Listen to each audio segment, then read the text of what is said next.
প্রিয় দর্শক, আজ আমরা খুব পরিচিত চোখের একটা সমস্যা নিয়ে কথা বলব, যেটা হলো ভাইরাল কনজাংটিভাইটিস, যেটাকে আমরা সাধারণত চোখ ওঠা রোগ বলি।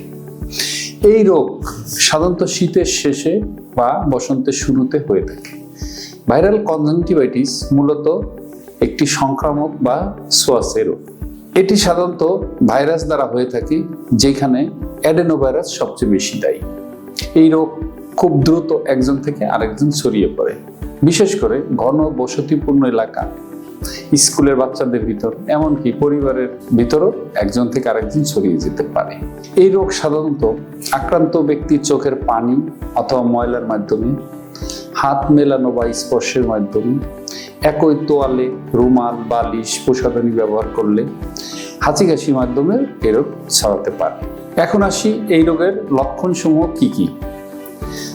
ভাইরাল কনজাংটিভাইটিস হলে সাধারণত দেখা যায় চোখ লাল হয়ে যায়। একটি চোখ আগে লাল হয়, 2-1 দিন পর আরেকটি হয়, অথবা একই সাথে দুই চোখ লাল হয়ে যেতে পারে। চোখ জ্বালাপোড়া করতে পারে, চোখ দিয়ে পানি পড়ে, চোখে বালির মতো খসখস অনুভব হয়, সকালে ঘুম থেকে উঠলে চোখে ময়লা আটকে থাকে, চোখের নিচের অংশে সাদা চালের দানার মতো কিছু লেশন দেখা যায়, যেটাকে বলে ফলিকল। চোখের সাদা অংশ ফুলে যেতে পারে, এমনকি রক্তপাত হতে পারে, এবং চোখের সাদা অংশে অনেক সময় পর্দা পড়ে, যেটাকে আমরা মেমব্রেন বলি। কখনো কখনো চোখের কালো অংশে অর্থাৎ কর্নিয়া আক্রান্ত হতে পারে। এরকম অবস্থায় রোগী আলো সংবেদনশীল হয়ে থাকে। কানের সামনে কিছু লিম্ফ নোড ফুলে যেতে পারে, যেটাকে আমরা একটা গোটার মতো হতে পারে। এর সাথে হালকা জ্বর, কাশি, সর্দি, এমনকি গলা ব্যথাও থাকতে পারে।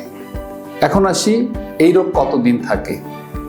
তো সাধারণত এই রোগ 1 সপ্তাহ, 2 সপ্তাহ, এমনকি 3 সপ্তাহ পর্যন্ত থাকে, এরপর নিজে নিজে ভালো হয়ে যায় অধিকাংশ ক্ষেত্রে। তবে কিছু কিছু ক্ষেত্রে কর্নিয়া বা কালো রাজা ইনভলভ হতে পারে। সেই ক্ষেত্রে চোখে ঝাপসা দৃষ্টি হতে পারে, এবং চোখের ভিতর যদি মেমব্রেন তৈরি হয়, সেই ক্ষেত্রে সিমপ্লেফারন বা চোখের পাতা চোখের গোলকের সাথে লেগে যেতে পারে। এই রোগে আমাদের করণীয় কি?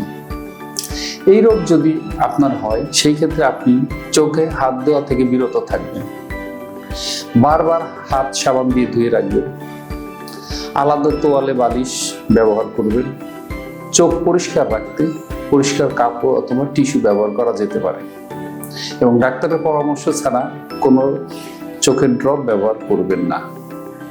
যত দ্রুত সম্ভব একজন চক্ষু বিশেষজ্ঞের পরামর্শ নেবেন, কারণ চিকিৎসা অবহেলায় চোখের কিছু মারাত্মক স্থায়ী সমস্যা হতে পারে।